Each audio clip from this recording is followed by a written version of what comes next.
Bhagavate Vasudevaya. Om Namo Bhagavate Vasudevaya. Om Namo Bhagavate Vasudevaya.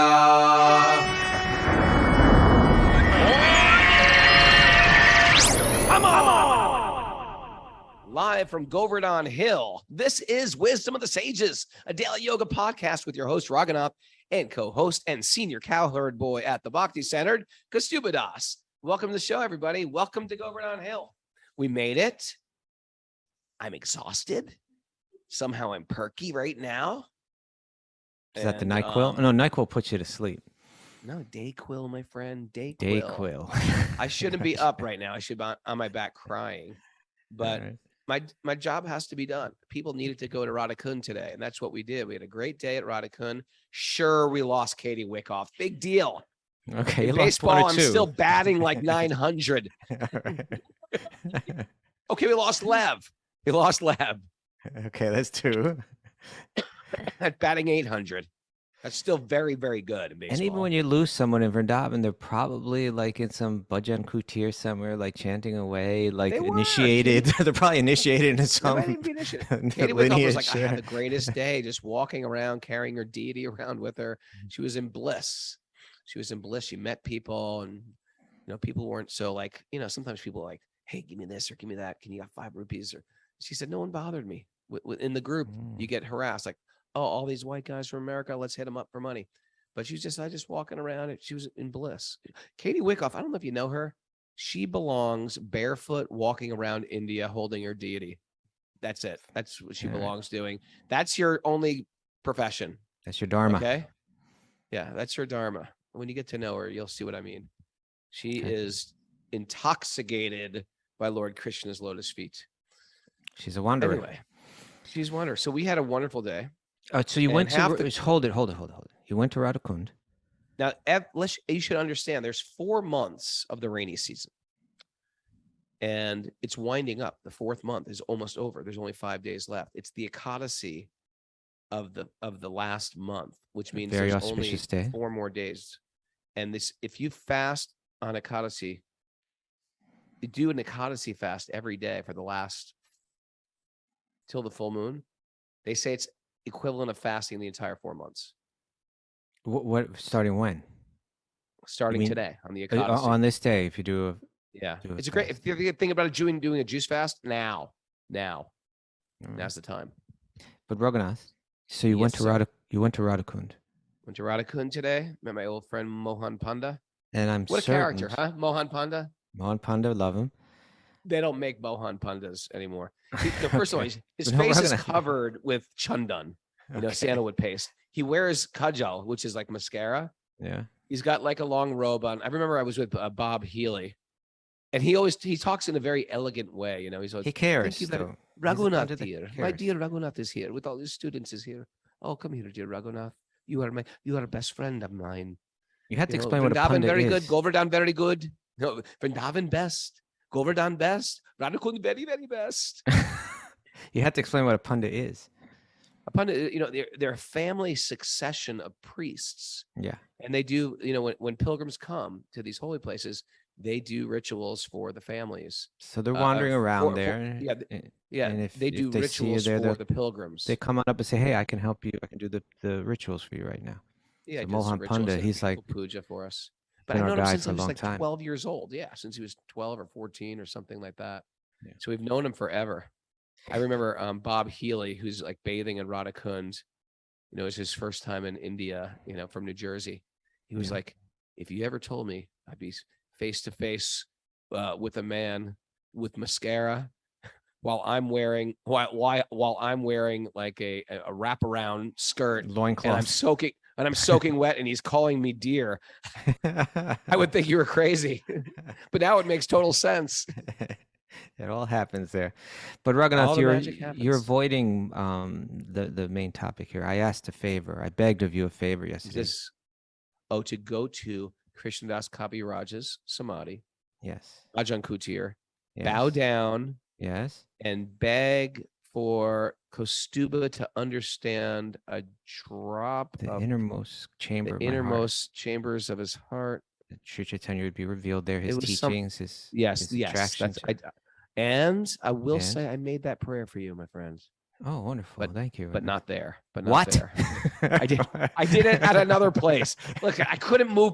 It was I only had half the group today. Janeshwar took the other half to Vrindavan. I could not move the entire group there. I was losing people. Katie was wandering away, chanting the holy name. You know why? Because you didn't do what you promised you were going to do. That's when all the inauspiciousness started. No, it didn't. It didn't. It broke down much earlier than that. And Jiu-Jitsu Nath, Yogeshwari, Catherine A, the handstand queen, and who's the fourth one? Narayani all did Dandava Parikram. That's wonderful, but you're changing the subject. Where were you when you said this prayer? Were you just at like some around the rickshaw? Were you at the Misty Bundar? I was getting a lassi, and I said a prayer to you, to the lassi. Yeah, you see. Oh, lassi Dave, please grant I want you to go back amongst my friend Kostuba. No, I did it at Radhakund, but not. Okay, well that's where good. his coutier was. But still, I want you to go right there. I want you to go back. We're gonna go back because you made a promise. You have to. If you don't keep that promise there at this time, you know how it's like everything gets multiplied, Raghunath. That's like it's like you didn't keep like 10,000 promises. Yeah. Did I promise it or did you? You did on live on the show. Look at did I promise? You did. I want you to go back there, Mara. Could you make sure he goes back there? Okay. Can you text me exactly what I'm supposed to say? Okay. After a while, is it like even a prayer if you're telling me to say it? Yes. Okay. It's on my behalf. You're delivering a message. I can't remember. I get all nervous when I'm at Radhakund. I was like, who am I supposed to pray for? Who am I supposed to pray for? And I start going through my head, pray for the Cro-Mags. Maybe you should write it down. But it's like you're delivering a message for me, so. Okay, well, make sure, because your whole message. You're praying for the Cro-Mags, and you're totally forgetting me. Chamber of my hearts. I was like, it's like we're trying to remember poetry. Give me a simple prayer.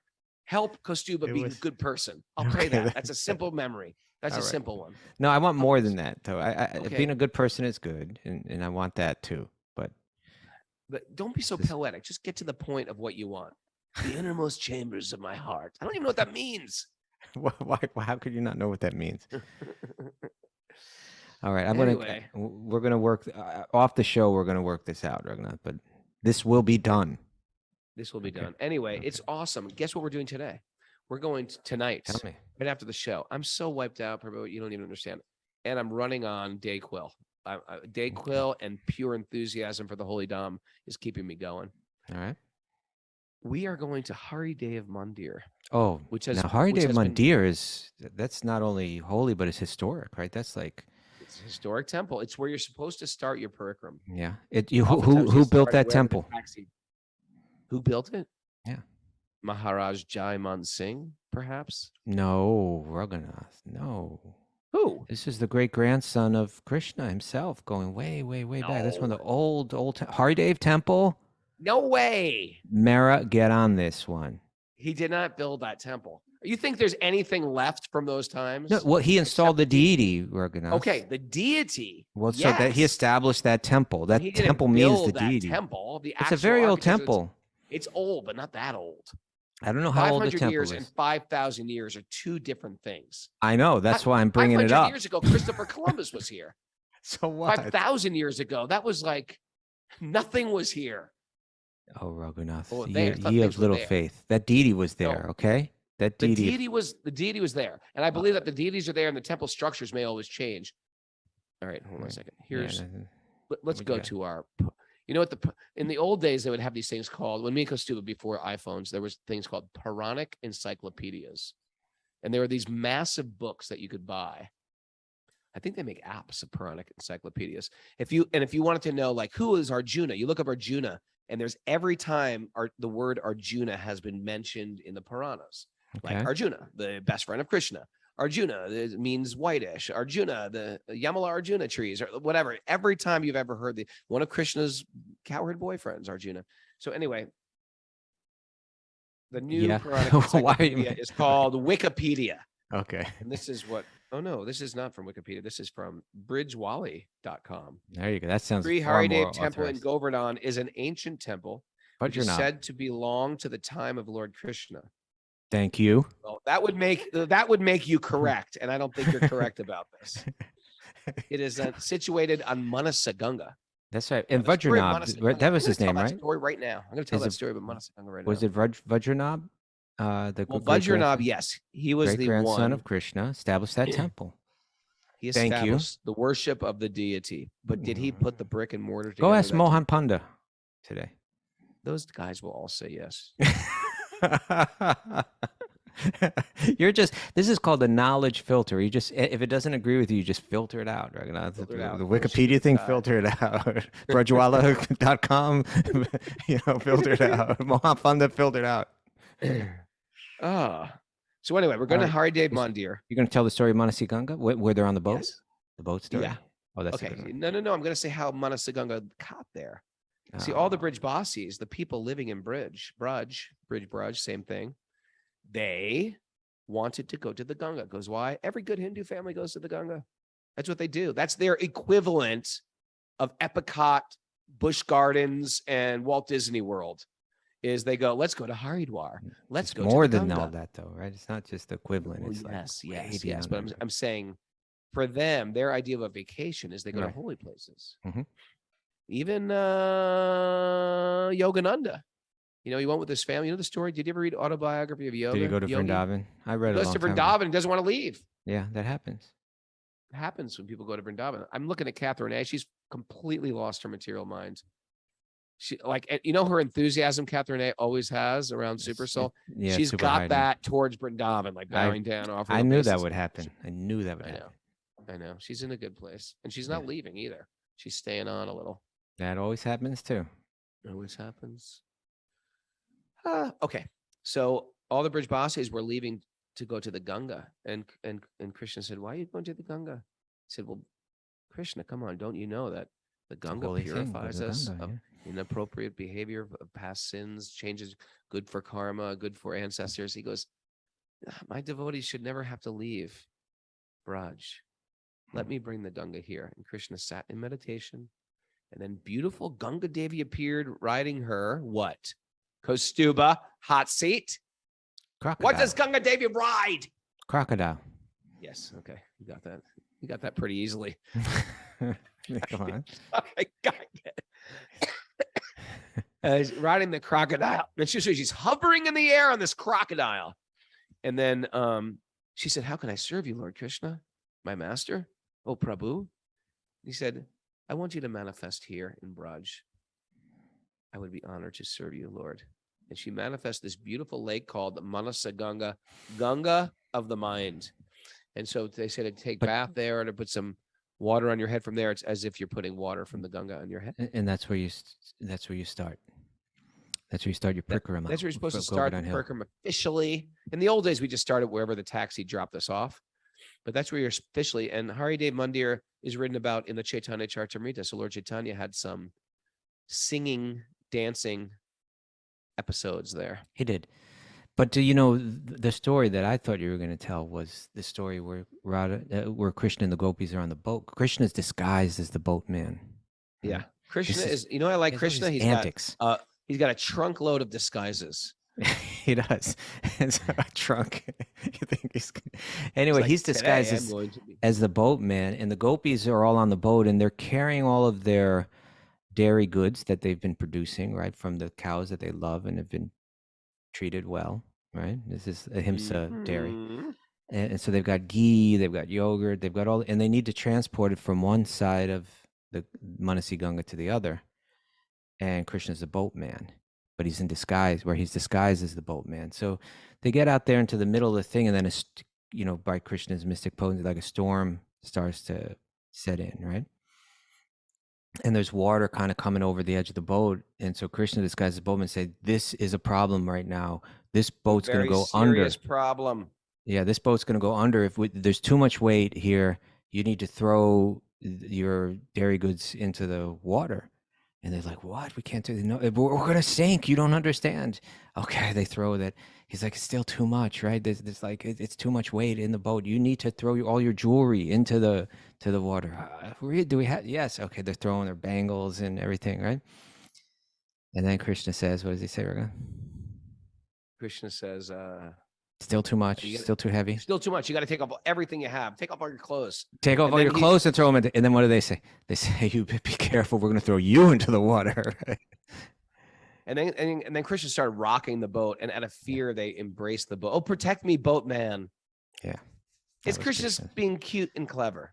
And the he's the most escapades clever. Between the cowherd boys and the cowherd girls, they're like sort of like naughty teasing to invoke. I was using the example today. Like when I was little, I loved a girl in kindergarten. I loved her. What was her name? And so I've said this before on the show. Actually. No, you didn't. You held back. Sue Ann Feener. Sue Ann Feener. You're out there, Sue Ann. Google her Facebook right now. Oh no, don't look her up. Sue Ann Feener. Okay. I loved her. She loved me. She told me she loved me one day, and I said, "Okay." How old are you? I kicked her under the table and said, "Shut up." And that was me saying, "I love you," because kids would like tease things, right? Do you know what I mean? Kids don't know how to deal with those emotions, so they just kick you and say, "Shut up." And sometimes adults don't. You know, sometimes adults don't know how to say it either. You ever heard that one about Krishna and the flute?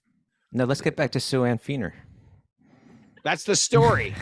That's the story. Oh, that's it. Okay, that was it. All right. Krishna and the flute. What happened? Krishna and the flute. So Krishna was having a romantic escapade. That I think is the third time I would use the word escapade today. With Radharani. And he left his flute in Radharani's room. Mm-hmm. And Radharani's mother-in-law, because Radharani's married, not to Krishna. That's why it's such a high intensity love. That increases it increases the setting of the intensity of their love, right? Of intense love. Yeah. So Jyotila comes in and says, "What the heck is this? You've been with Krishna." She's always suspicious. She's always suspicious that her daughter is having a love affair with Krishna. Daughter-in-law having a love affair with Krishna, and then I don't know how that got here. I don't know whose flute that is. I don't know what you're saying. And then Krishna comes in. Krishna comes over. Krishna, I know you cheated. You're a liar. Everybody knows that in this village. No one can trust a bridge bossy, especially you, Krishna. Krishna says, what are you talking about? I found this. Exhibit A. She pulled out this long, beautiful flute. And then Krishna just magically understands the situation. He goes, oh, don't you understand what's going on today? Look outside. It's raining flutes. And sure enough, flutes were falling from the sky. I've never heard this story before. Where did this come from? I never heard this story. You must hang out with my local people. I've never heard this one. Never heard this story? Never. Okay, go on. I heard that on TikTok. It's a really good one. Never heard this one. It's a very authoritative TikTok. You might have heard of it before. That's the story. Yeah. Flutes everywhere. I'm suspicious of this story and its origins. I'll tell you a story, okay? This one is authorized because this one is coming from... Oh, Mr. Authorization! This one is coming from Srila Vishwanath Chakravarti Thakur in his book. What's the English title again? Like Cloud Bank of... No, Moonbeams, 4 Moonbeams of Sheer Astonishment. What a title for a book, right? Yeah. It's like a movie. Moonbeams of Sheer Astonishment. So it's 4 stories, short stories, about Krishna and his loving antics. And each one... You think this is a side complete squirrel. Look at Mara just nodding. Oh, now that we're dating, you can do that? No, you can't. She can do this. She's been doing that all along. You just haven't noticed because she's behind you. Do you think it's crazy? Wooden Tulsi earrings. Raghunath, you're going squirrel, squirrel, squirrel.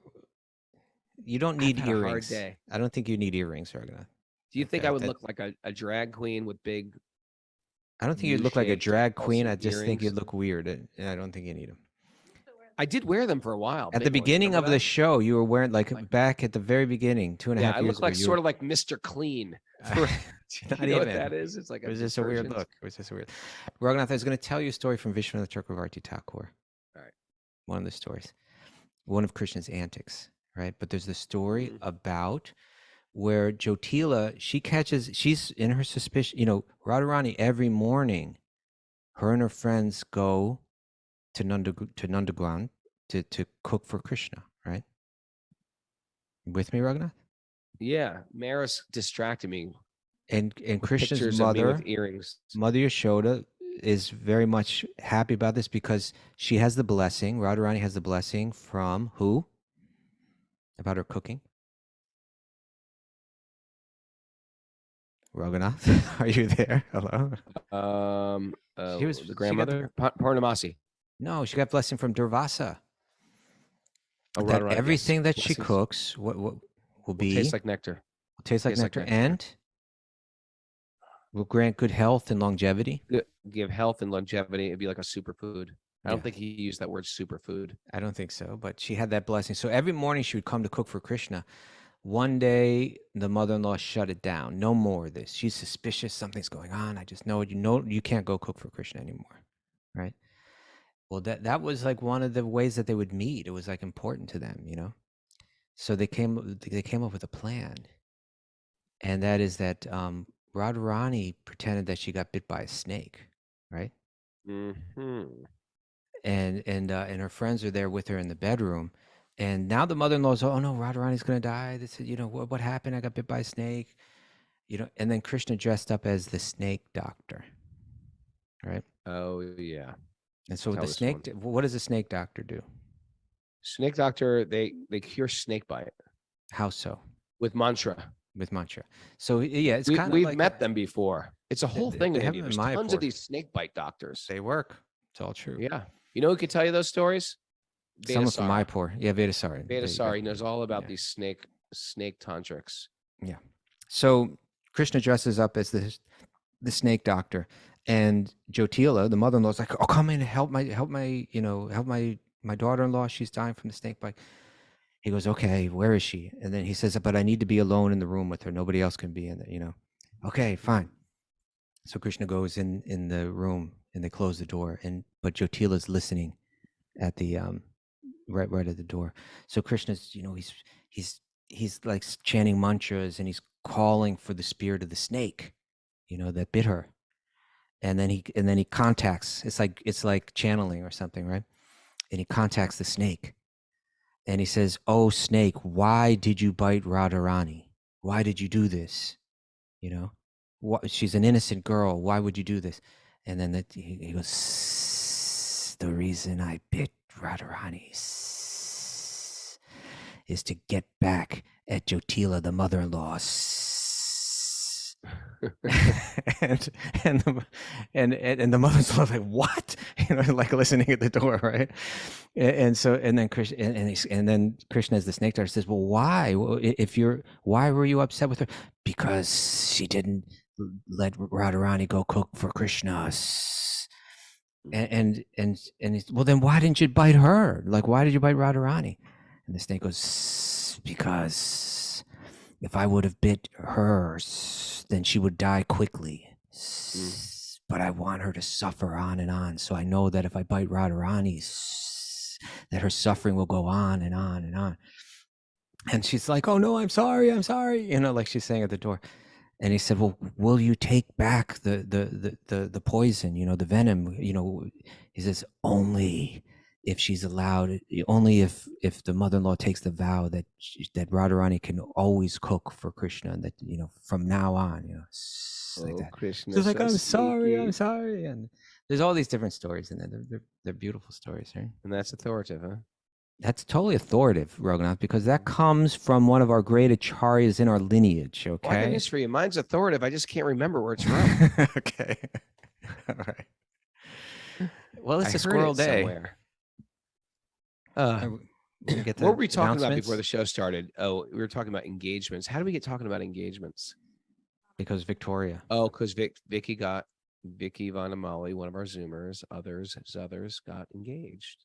Yeah, we wish her well. And he's a great guy. You were saying, you were like, "Hey, say congratulations." I was like, I don't believe it till they're married. Not because of them, but I believe. Here's Raghunath's take on engagement. Because then, this is before we were on the air. I said, how many ladies out there, because we have a good live crew today, how many ladies out there have been engaged, you know, for a long time? And one of them, I won't say who, said 4 years. Anybody else more than 2 years? Okay, forget it. Anyway, I say engagement means a ring and a date. Ladies, if someone says, will you marry me? Say, yeah, give me the ring and give me a date. Don't give me a ring. Give me a ring and a date. Oh, the date meaning, I thought you said date meaning like going out on a date. Like a bejeweled date or something. No, like a date, like going out on a date. No, a date like a calendar time. Gotcha. Or else it just lasts forever. Well, okay. Well, that lasts forever. Why being so cynical? You know why? Because of men. Men have issues in Kali Yuga of commitment, and they like to just play around and screw around with women's lives. Okay, they don't like to man up. You need a ring and a date. A ring and a date. Thank you, Ragnar. A ring and a date. Tracy Conway says, "Ugh." Okay, let's get into this, Ragnar. We got Bhagavatam. We got announcements. Come on. Announcement. Can we skip announcements? No, they're important announcements. Like the time of the show tomorrow, for instance. Yeah. Tomorrow's show, we're going to be back at our usual Saturday time of 8 a.m. Eastern time. And we're going to take Sunday off. Right? Okay. Why don't we go ahead and say that then? Yeah. We're taking Sunday off. And that's a daylight savings time, so that'll make it easier too. Me and Mara are wandering, and Narayani, and Yogeshri, we're meandering through Barshana with Krishna Murari Goswami. Okay. Think about that. When? We're going begging for chapatis the day after tomorrow. Okay. Beautiful. Beautiful. And then we're going to meet Sachinandana Swami. I'm really excited about this. Wonderful. Tomorrow's the last day of our whole trip here. Do you want to get into Bhagavatam or not? I mean, you just want to go on like this forever? I mean, we can. Yeah, I just want to catch up. Narayanam namaskrityanam chaiva narotamam devim saraswatim vyasam tato jayam vadirayat. Before reciting the Srimad Bhagavatam, which is our very means of conquest, one should offer respectful obeisances to the Supreme Lord Narayan, unto Narayan Rishi, the supermost human being, unto Mother Saraswati, the goddess of learning, and to Srila Vyasadeva, the author. Nasta prayeshva bhadreshu nityam bhagavat sevaya bhagavati utamashloke bhaktir bhavati naistiki. By regular attendance in classes in the Bhagavatam and by rendering service to the pure devotees, all that is troublesome in the heart will become eradicated, and loving service to the Supreme Lord, who is praised with transcendental songs, will be established as an irrevocable fact. Om Gyanat Tamarandasya Gyananjana Shalakaya Chakshurun Midatam Yena Tasmai Shri Gurave Namaha. I was born in the darkness of ignorance. My teachers are opening my eyes with the torchlight of knowledge. I offer my obeisances at their lotus feet. Okay. You know who's doing incredibly well? Oh, there you go. You see. I just want to say she's a dark horse here, but Professor Snooki. Oh, yeah. She is like, she came from out of nowhere and she's leading the pack. Professor Snooki, one of our regular Zoomers, is flying high. She's like Jersey girl at Govardhan. I know. She's doing really good. I mean, everybody here is practically on Zoom. Okay. Mara. Reading from Canto 4, Chapter 28, Text 39. Text 39.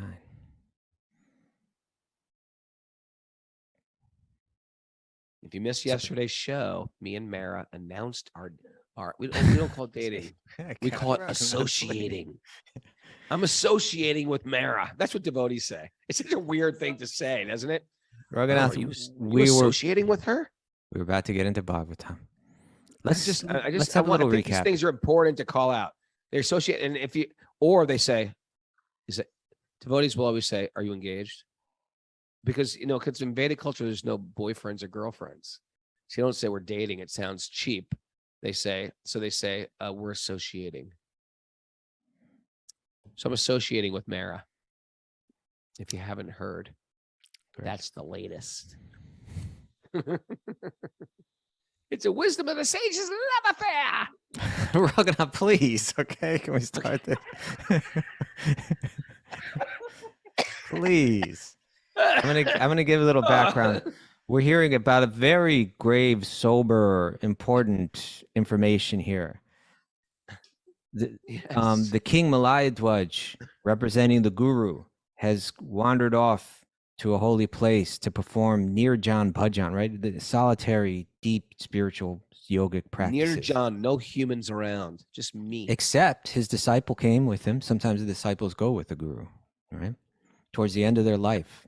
You know, that Prabhupada writes about that, you know, that towards the end of the life, the Guru should just kind of like go into solitude and maybe a few disciples come, you know, to serve.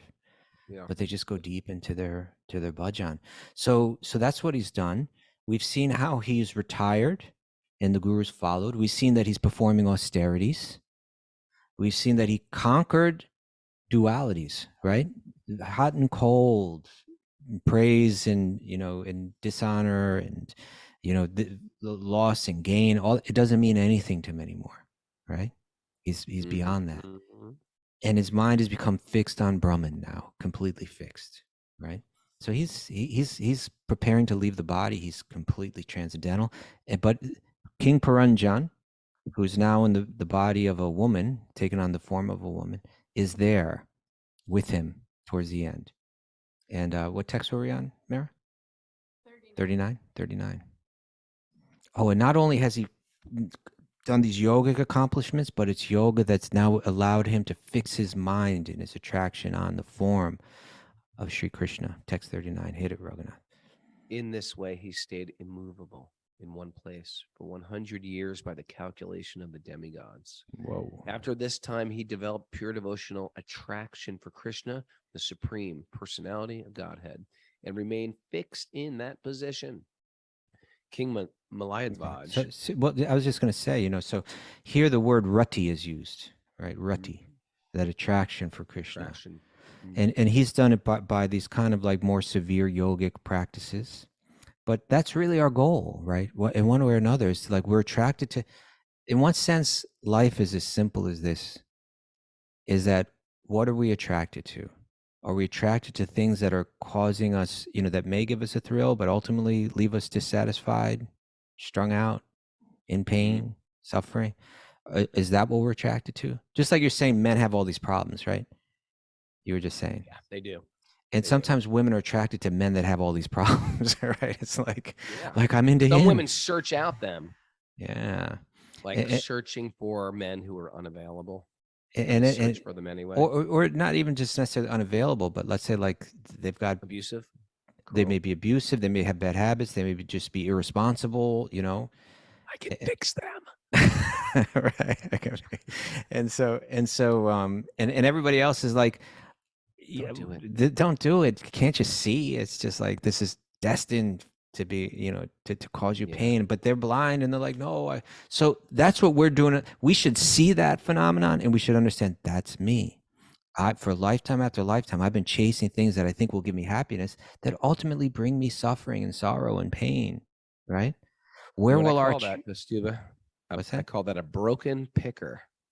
Everything that you pick is broken. It's like a compass that's off course. It's like a broken picker. Everybody you pick or everything you pick, your picker's broken. Your pick, you know, you go to a party, it's filled with lots of people, and you like beeline to the most disastrous, chaotic person ever, and that's the person you pick. It's almost like picker. You're magnetically attracted to that. Okay, so that's helpful, Raghunath. Bad picker.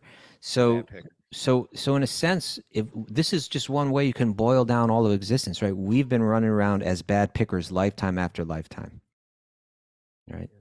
Broken pickers. Yeah. And so what the King Malayadwaj has done here is he's like, I'm going to fix my picker, right? I'm going to begin to focus my awareness and my attraction to that which delivers Atma Supersiddhi, complete satisfaction of the soul, right? I'm going to focus it on Sri Krishna, the root of all existence, that divine being, you know, who's entirely soft-hearted and kind, and whose only purpose is these divine adventures of love. That's where my mind's going to go. That's where my attraction is going to go. And it's kind of like, you know, your attraction develops with whatever you expose it to. You know, you just have to expose it enough, and then you begin to taste it. You begin to get that attraction, that flavor. He's done it through these like severe austerities and so on, yogic practices. But even like right from beginning of Bhagavatam, right, we heard the same word rati. You know the verse that I'm thinking of? Second chapter, first canto. Dharma svanustita pungsang. Vishvakshena katoshya napadyeya di radim shrama eva Ratim. hikevalam. Yeah, Ratim. Yeah, which is saying that here it's not talking about like the yogis that are going out into the forest. It's talking about the people that are being responsible and doing their dharma in life, right? The occupational activities, those kind of dharmas that a person performs according to their nature, right? That's what like the four Vedas are talking about, right? Be dharmic, be a good, parent, be a good father, be a good spouse, be a good business person, be a good, leader, be a good teacher, be a good worker. Do those things. Well, why do you do them? Do you do them to get good things? The Vedas are saying you can reap material benefits through that.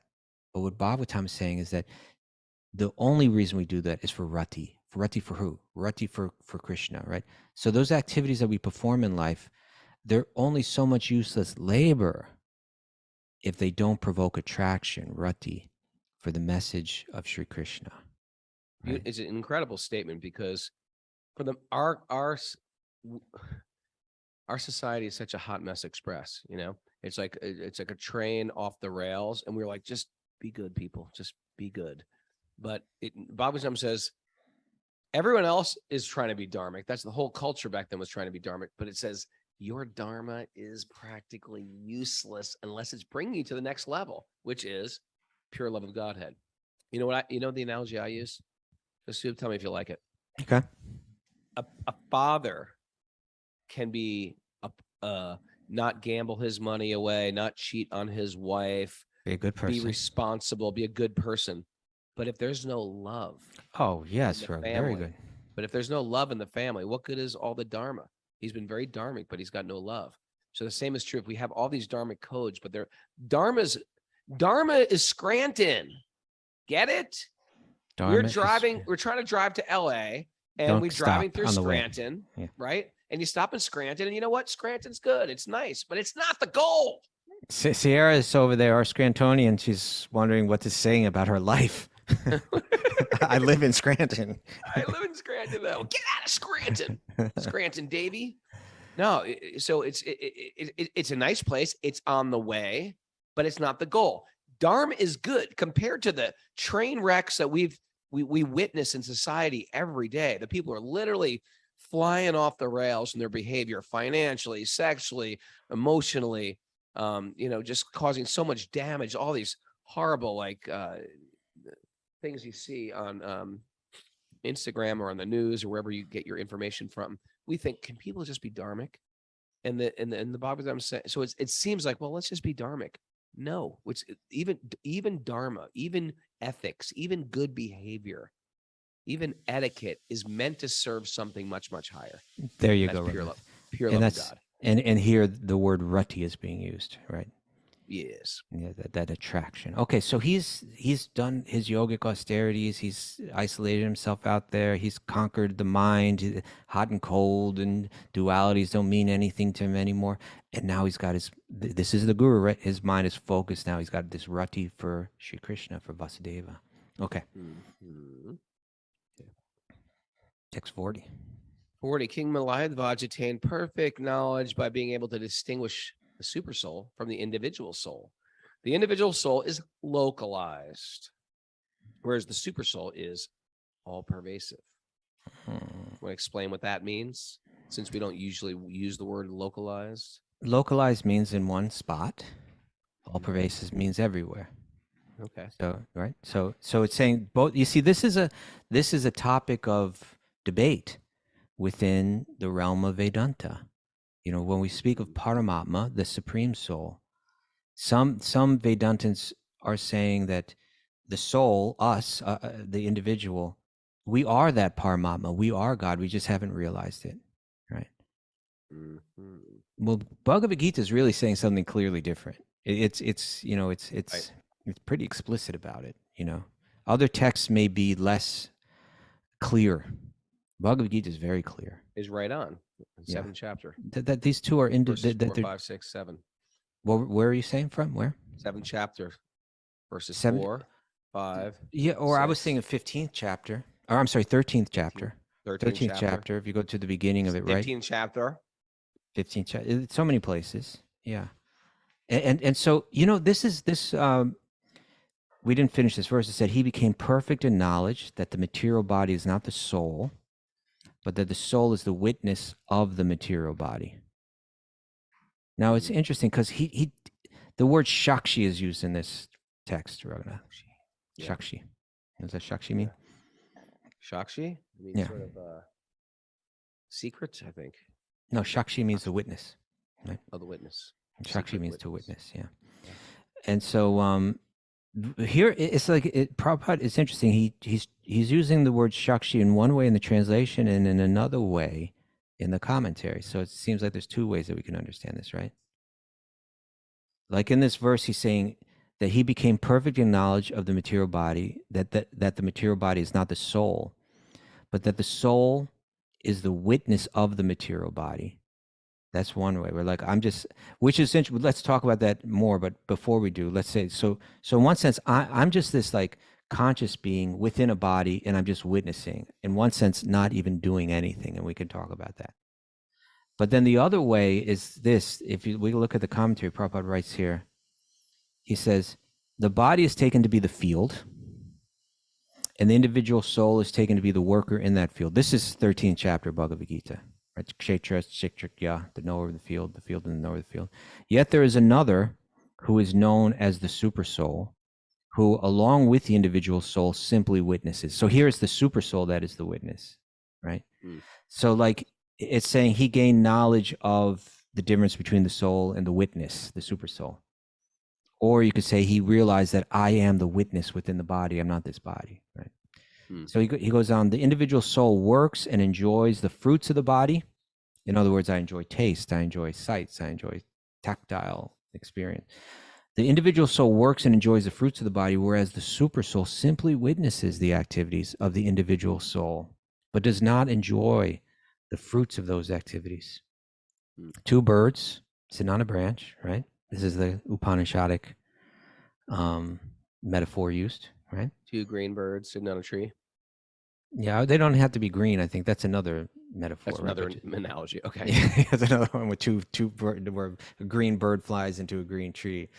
Yes. But yeah, two birds sitting on a branch. One is representing the soul, and one is the super soul. One bird is trying to enjoy the fruits of the tree, and sometimes they're sweet, sometimes they're bitter. That's us, right? The other bird that's the super soul, has no interest in the things of this world, right? Not trying to enjoy this, just waiting for the other bird to turn on back. I'm here, I'm waiting for you, right? I'm waiting for you. So the super soul is present in every field of activity, whereas the individual soul is present in his one localized body. So one is all pervasive, one is localized.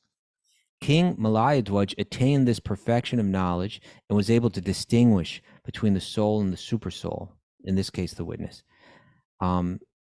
And the soul and the material body. That's another way. I'm the witness in the body. Right? But it's, anyway, I'm sorry. What else would you like to discuss? Anything else? I can see you're reading. You got some sheet of paper. You're reading something. It's like, what is it? Cough drop package. You're reading the cough drop because it just hit me that it's Ekadasi today. I was like, I'm eating these cough drops like they're candy, and I'm thinking, oh my god, it doesn't have grains. Corn syrup. Or no, it just has just sugar. Okay. Licorice extract. That's probably good. Menthol, anise, dextrin is probably good. Gum tragonarth. I think I'm okay. I don't think I broke Ekadasi. Let me ask you something. Tell me. The Gita is saying that we're just the witness in the body, right? Yeah. Sometimes it's going to say things like this. This is from the 5th chapter of the Gita, right? Text 8 and 9. A person in the divine consciousness, although engaged in seeing, hearing, touching, smelling, eating, moving about, sleeping, and breathing, always knows within themselves that they actually do nothing at all. Such a hard thing to understand, but it's true. Yeah, I mean, yeah, even theoretically, it can be somewhat troubling to understand. What to speak of have that full realization. But like we're so tied up by karma, we don't even realize it. We think we're having choices, and our free will is actually very minute. Most of it's just going on these addictive tendencies of the mind. I mean, Raghunath, that takes it even deeper. But I'm saying even like on a simpler level, right? It's like even if we're acting more based on our own will than being like kind of governed, but still it's kind of like, I always think of the Matrix thing, right? In other words, like, or say you're plugged into a virtual reality, you're sitting in one, in a chair, right? And you're plugged into a machine, and in that machine, you're like living in another world with another body in another realm, moving around, right? Yeah. And so within that virtual realm, you may do so many things. You may walk, you may run, you may jump, you may eat, but actually you're not doing any of those things. You were just sitting in your chair thinking about doing those, willing to do those things, and it's all being carried out. And so here in the Gita, it says that while doing these things, while speaking, while opening and closing your eyes, everything that you do, you always know that this self-realized person always knows that the material senses are engaged with their objects and that they are aloof from them. I'm in this spark of spiritual energy. All I'm doing is desiring, and the material energy is allowing my body to carry these things out and do these things. So in that case, I'm just a witness, right? I'm the Shakshi. I desire, and then I witness whether or not my body will be able to do what I want it to do. Yeah. So he's there now. He's got this. He like you're saying, it's a tough thing to fully grasp. But King Malayadwaj, he's there. He's got it. He's enlightened now, and now we can hear a bit about his enlightenment. This is 41. Yeah, 41. In this way, King Malayadwaj attained perfect knowledge because in his pure state, he was directly instructed by the Supreme Personality of Godhead. By means of such enlightening transcendental knowledge, he could understand everything from all angles of vision. Wow. It's coming. It's Around the bend, enlightenment. But, this is, you and I were having a conversation. I won't go into the full context of it, right, Raghunath? But we're thinking like at a really neophyte stage, sometimes we're thinking, oh, I have this special, God is speaking to me, or my deities are speaking to me, or you know what I'm saying? Yeah. But here it's saying it was at this. Just saying on my intuition that I have a gut feeling, even that with this, people are. Well, really I think sometimes we elevate our gut feelings. Trust your intuition. And when I say, don't trust your heart, don't trust your intuition, don't trust your deities speaking to you. Right. Because we can be covered and suppose you experience like abandonment as a child. Then when you say trust your intuition, just like a deer. Sometimes I see deer on my front lawn. I would like, I'd love to cuddle that deer and give him an apple. But the deer's due to the deer's conditioning, everything is fear-based. Right. Yeah, right. So he can't even go to someone who so the deer might say, God is telling me in the heart to run away from you. Yeah, gosh. No. Or sometimes you hear about like some like raccoon gets its foot caught in a bear trap or something like that, and you want to let it out for its benefit, and then it attacks you because he thinks you're trying to hurt him. So the idea is like your instinct isn't always right. Be careful with that instinct theory. The instinct theory is way off, and that's why in the Bhagavatam we don't trust our instinct. We trust the Vedas. We trust. We hear our instinct, and then we bounce it off people that we trust. There you go. Who come down with some type of Vedic wisdom. If I say I've got some instinct, hey, Kaustubha, I know what you're thinking, but I've got some instinct. It's okay for me to eat meat. And that's my instinct. I feel it's a strong desire that I have, and I don't. No matter what you say, I can't hear it. Careful of that, because once I say it's my thing, and you'll never understand it. Careful of that, because you can never get insight from others. And we want that insight from the devotees, especially our well-wishers who've got nothing to prove. And so Kaustubha say, like, Raghu, I think you're off base. I don't know if that's your instinct. It could be your desire or your attachment to eating flesh. Well, you're thinking like Prabhupada here, Raghunath. Oh, don't tell me. Well, 'cause this is what he writes in the commentary to this text 41. He says, "The Lord is the Supersoul seated in everyone's heart, and he acts as the Chaitya Guru," right? That internal guru, right? The guru in the heart. The spiritual master within. However, so that's an important thing to think about, that we have this guru within as Lord. He says, but however, he gives direct instructions only to the advanced, right? Well, He says, because if you're not advanced, you can't even hear that. That's the point. It's confused. It's like a static channel. It's like between channels, like it's like a Latin channel, and like a country western. You're somewhere between an AM dial, trying to get the. People don't even use radios anymore, practically. I mean, it's almost gone. I do in my car. Okay. He says, however, he gives direct instructions only to the advanced pure devotees. In the beginning, now this is interesting, but what does he say to you? He says, in the beginning, when a devotee is serious and sincere, the Lord gives them in directions from within. Oh, he does give directions to the beginners, right? What direction? To approach a bona fide spiritual master. In other words, go out there and find somebody that's going to help you, right? Right. Yeah. And it's one of these things very, very, very epidemic in the yoga community. Right. Because there's so lack of trust in guru. And oftentimes we don't even know what guru means. It just means, my spiritual teacher. And oftentimes we want it to be, he's got to be Indian. It's got to be a guy with a beard. We've had this romantic idea of what a guru is. And so we don't, and because we have so lack of trust in that, because people have been burnt, then again and again, then it goes to, well, you're the guru. You're the guru. You're the God. There is no sit on the altar. You worship yourself. But the guru is within. The guru is within. I never got that, because if the guru is actually within, then why am I reading any books? Well, they do have that. They do. Right? Good point. They do have. What is that saying? That one who is their own guru has a fool for a disciple. As a disciple, yeah, right. Yeah. No, but if you're actually enlightened already, then why are you? Why are you hearing from getting any instructions? Right. Why read a book? Why take a course? Why to go to school? It's already within you. There you go. So here he goes. He says, of course you need a guru. I mean, look at Jeff Eisenberg. He does martial arts. He's a good guy at jiu-jitsu, at judo, at all this stuff. But how does he get that way? Did he get? It was within. The art of fighting is within you. It's not inside you. No, you got to train from a teacher who teaches you how to do it. Training is the point.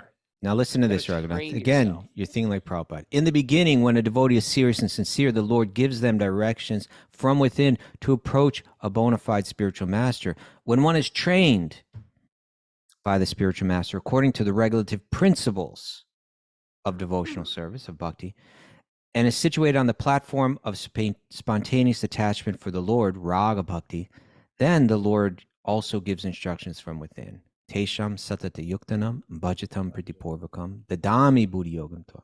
Right, to one who's totally devoted, from within, the Lord begins to give those instructions. But there's training involved, right? There's training involved. There's practice. There's regulation. That's how yoga is practiced, including bhakti yoga. It's not just love. It's more than that. You know what I've realized on this little trip? What? I know so little so well. Oh. I don't know as much as I'd like to know. And I feel like I've had too many. I feel like I'm too dented in this world. You're not too dented. I feel like I need it. Just let me finish. And I feel like I need to take birth and just get this right. And I need. You want to take birth again?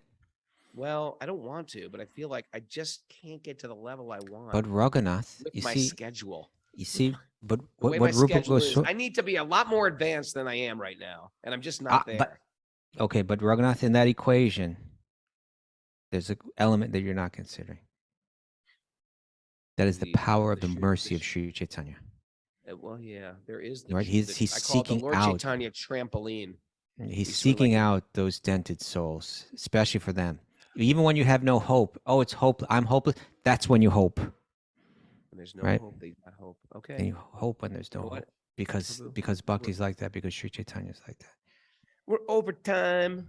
All right. We're overtime, and I gotta go take my afternoon nap. You really do. Mara, are there any takeaways? Mara, give us a takeaway. Give us some valuable informational goodie for us. I got some good stuff. Okay. You need a ring and a date. You need, it's funny. Apparently. After I made the Mara announcement, everyone's writing on the board. Give her a ring. Give her a date. Oh, I didn't say I engaged. I'm not engaged with her, you big mouths. I'm just associating with her. Okay. Are we attracted to things that are causing our suffering? Yeah. What do you call it? Bad pickers. You got a broken picker. Recalibrate our broken picker. Recalibrate your broken picker. Okay, that's good. Do your dharma to get a taste for Krishna. Mm-hmm. Our society is a hot mess express. Oh yeah. Scranton is good, but it's not the goal. Got that, Sierra? Good. It's good. Scranton's Nothing. Good. But it's just not the goal. Ethics, etiquette, and dharma is meant to serve something higher. Mm-hmm. Ooh, Rutty. Likey that. Trust the Vedas, not your instincts. Mm-hmm. And I was like Mr. Whipple. Remember him? They squeezed the Ragnar, you are mad so squirreling squirrely today. here. It's like crazy. And they And don't make them like Mohan Panda. oh, They don't really make him like Mohan Panda. Mohan Panda's good. Oh, man. Govardhan, best. Vrindavan, best. Radhakund, very, very best. Thanks, everybody, for joining us live at Govardhan. Woo!